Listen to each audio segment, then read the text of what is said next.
blamed the violence in the Sinai province. Egypt's most active militant network are the same group that claimed attacks on Thursday that killed at least 30 security personnel and the worst anti-government violence in months. In Rafah, along the border with the Palestinian Gaza Strip, militants launched a rocket-propelled grenade at military checkpoints, but hit a house instead, killing 2 women, security and medical sources added. The wayward RPG also wounded 2 other women and 2 children. In another incident in Rafah, a woman was killed by a stray bullet during a firefight between militants and security forces, while 2 others were wounded. The militant group Sinai Province, formerly known as Ansar Bayt al-Maqdis, changed its name when it pledged allegiance to Daesh Group, the ultra-radical group that has taken over swaths of Iraq and Syria. Civilian casualties is a problem for the army. How can you fight? The army is designed to fight in a war scenario, not in civilian sort of settings. How difficult is the task to fight in urban settings? I feel pity for them, to tell you the truth. It's very difficult to select with such heavy weapons, to hit this person and not to hit that person. Yes. And I think they have been doing their best during the last period as much as possible not to harm civilians. But obviously it is not very easy, and as President Sisi said, we will do our best not to touch anybody, but we are in the middle of the war. Yes. And we are tangible to a lot of things. So even in Cairo, we started when we saw the first bombing, and we were afraid and stay at home. And then after staying like 6 hours at home, and what's after? Down. I have to go to my work. I have to even go to see my friends. I have to live my life, and nothing will stop me. And if I'm killed by a bomb, halas, no problem. So what can I do? I have to survive. I have to live. And so back to Sinai. Yes, Sinai will suffer for a while, but this is for the best of the people of Sinai, and for the whole Egyptian. I heard a lot of analysis from really,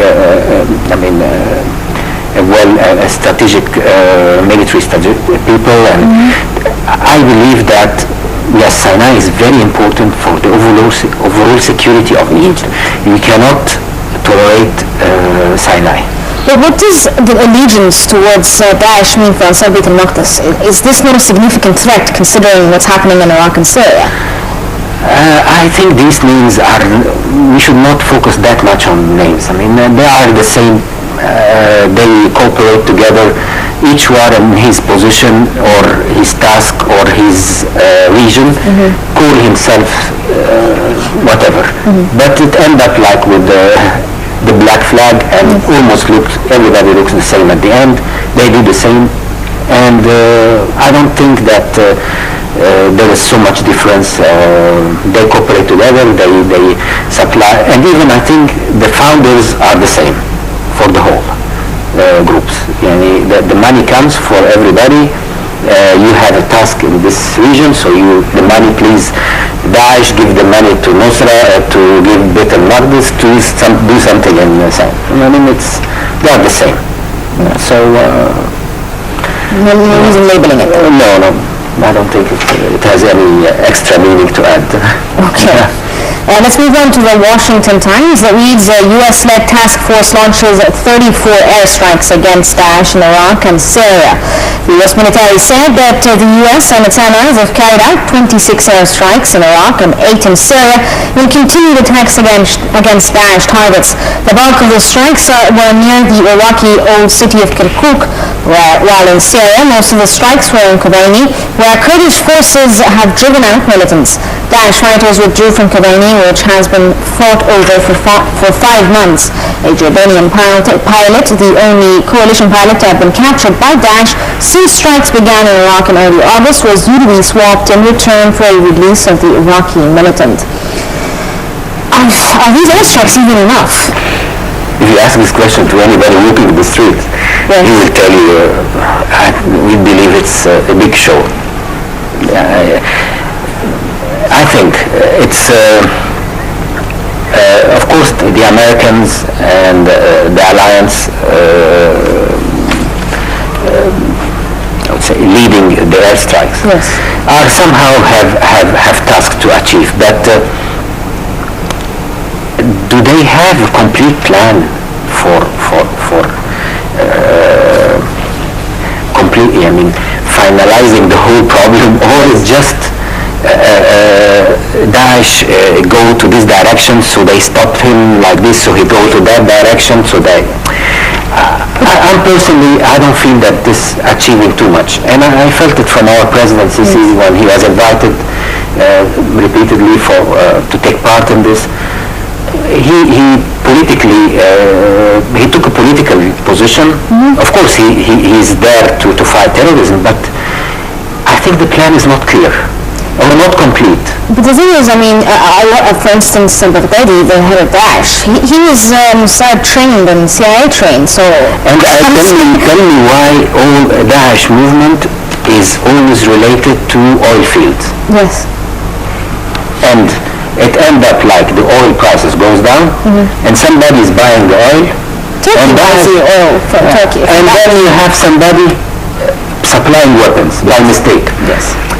Guys, it's no longer possible to see this and believe it. Yes. So I think for the West, they need to sit and decide whether they intend to really fight terrorism or not, or they will continue this big show. I think Europe will realize this before the Americans. Yes. Because Europeans are somehow going to be affected, yes, and hurted somehow. Maybe not now, but later, and it's going to be out of control. But I see the political approaches of Europe, specifically led by UK, Germany, and I would say Germany mainly, and UK. They are very tied to USA. The others, European countries, France somehow... I suppose. France is somehow between, because they have a lot of Muslims. Yes. They have a mixed culture more than Germany and UK. So I think for the French, maybe they have more ties with the Middle East, and they fear a little bit to get into direct conflict or religious conflict or something like that. So I think that in Europe, who leads now is Germany and UK. Yes. And together they are in the backyard of USA. And let's hope they change their minds, but the science doesn't show that they've changed their minds yet. Okay, let's move on to the Daily Star of Lebanon that reads, Jordan seeks that Daesh captive is alive as tributes are paid to Kenji Goto. Jordan said in an exhaustive trial for proof that its downed pilot was still alive had turned up nothing, as tributes were paid in Japan to the journalist Kenji Goto, who was apparently executed by the jihadist group that captured both men. The fate of the captive has gripped both countries for the past week, with the freedom of Goto and life of the pilot, Muad Kasabi, tied to the release of jail female suicide bomber on death row in Jordan.